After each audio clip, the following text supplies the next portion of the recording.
Arrêtons-nous maintenant sur un possible paradoxe. Au moment même où le cinéma français exhibe sa qualité aux yeux du monde entier avec la double récompense au Golden Globe d'Hollywood du film de Justine Triet, Anatomie d'une chute, meilleur scénario et meilleur film de langue étrangère.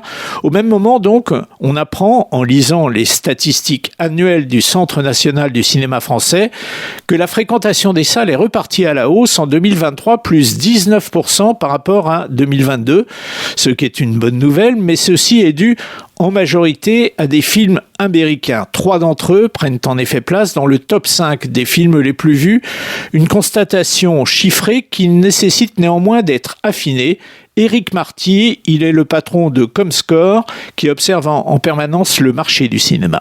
On a dans les 5 premiers un film comme Barbie ou un film comme Oppenheimer qui sont pas les blockbusters totalement formatés qu'on pouvait avoir précédemment, mais à ce niveau-là, il y a eu des surprises. Et puis la grande nouvelle, c'est que en 2022, il n'y avait pas un seul film français dans le top 10. Cette année, il y en a 3. Nouveauté quantitative, mais nouveauté aussi qualitative. C'est le grand retour de la comédie, puisqu'on avait un petit peu de mal avec la comédie française sur les années 2021-2022, qui était peut-être pas très souriante. Mais Astérix et Obélix fait 4,6 millions.